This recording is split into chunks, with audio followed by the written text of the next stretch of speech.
This video is brought to you by John Robson Guitar Tuition.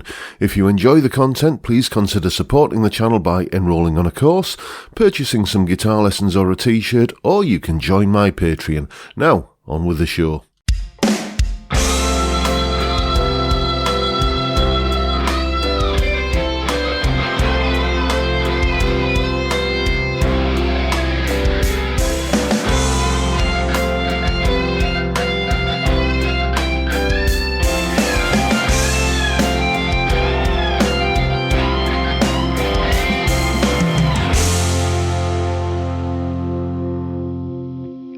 Hello chaps, welcome once again to John Robson Guitar Tuition. As always, I do hope you're well. Now then, a couple of weeks ago on the Friday live stream, someone put in a request saying that why not feature some REO Speedwagon on the channel. So I thought, yeah, why not, indeed. And if you're going to do an REO Speedwagon song, then you might as well do the one that is probably their signature tune, if you like, the song that we all kind of know them for, the one that still gets plenty of radio airplay these days, Keep On Loving You. And what you just heard there was me having a stab at the solo from it. So let's have a quick little look at what's going on in the solo. Solo explanation. Okay, as always, we'll begin by looking at what the solo is played over. Now, you will see transcriptions of this song which will tell you that the solo is simply played over an F chord, and that's it. And that's because you can clearly hear in the background there is a big thrangy F5 power chord kind of getting hit all the time, like that, big sustained power chord. But it's actually a little bit more subtle than that. The bass, for instance, is hanging onto a C note throughout, and there's a piano part which I'll try and do on the guitar, which goes like this.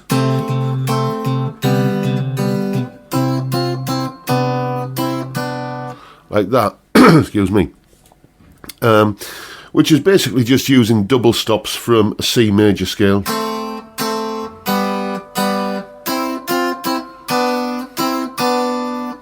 And, over the C bass note, it's kind of suggesting a sort of C major kind of vamp, but that F power chord is kind of, maybe pulling it a little bit more towards F major. It's a more complex background than you would think. Anyway, point is we're using C major as our key centre, and that is very much the scale that we're playing over this, starting with this bend here.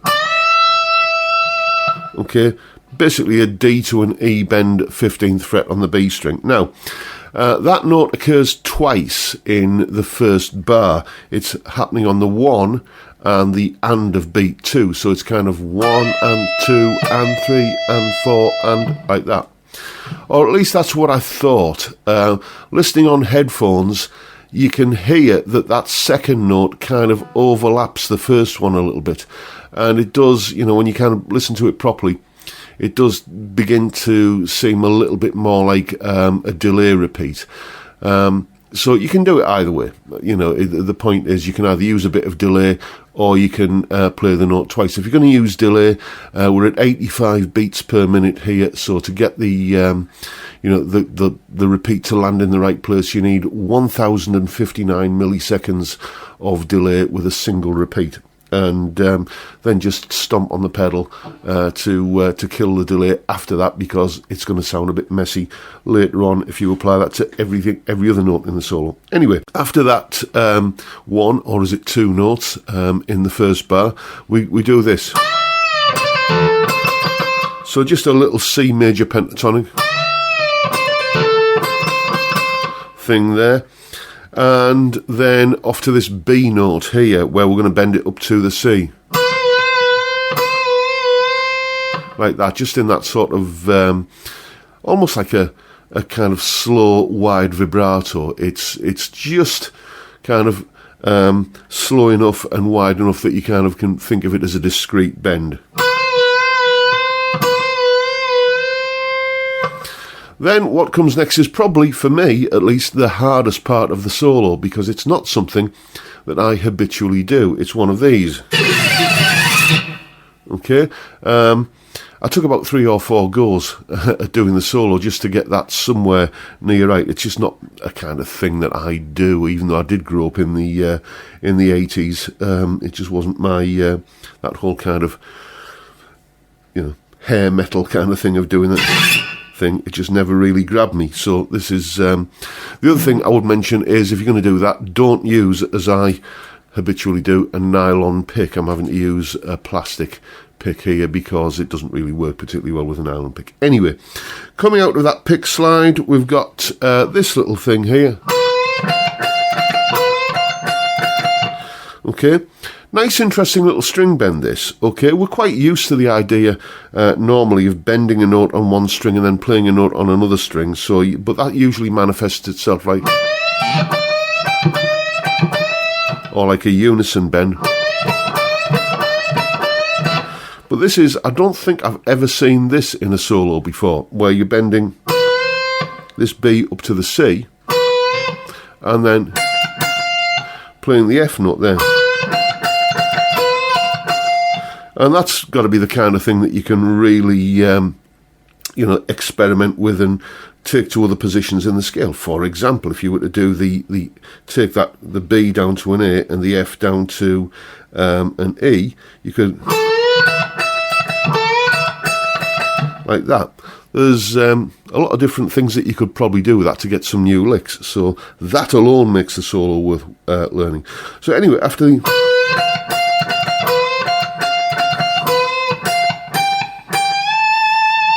we walk up to the, again we do that bend, and then F, G, and then bend the G up to an A.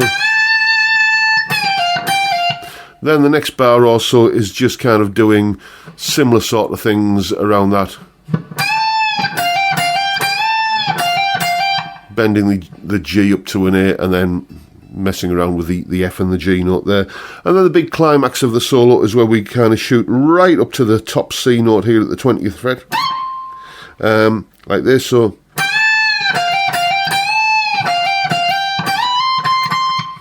And then the only note in the solo which isn't part of the C major scale is this B flat here, but we're only using it as a launch pad to bend up to the C. So that final part of the solo goes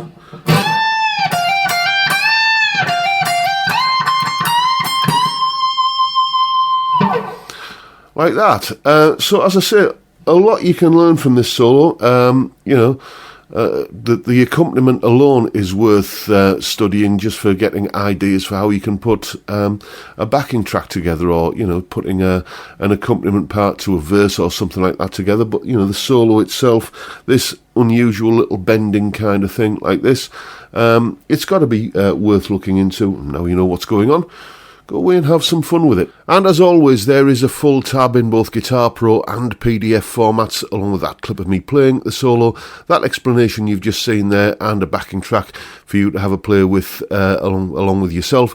All of that is up on my Patreon page, as always. There's the address, and the link is in the description. $3 or £2.50 a month buys you access to all of these bits and pieces and extra resources that go along with these YouTube videos. A massive, heartfelt thank you to everyone who supports me in that or any of the other ways, all of which are also linked down below in the description.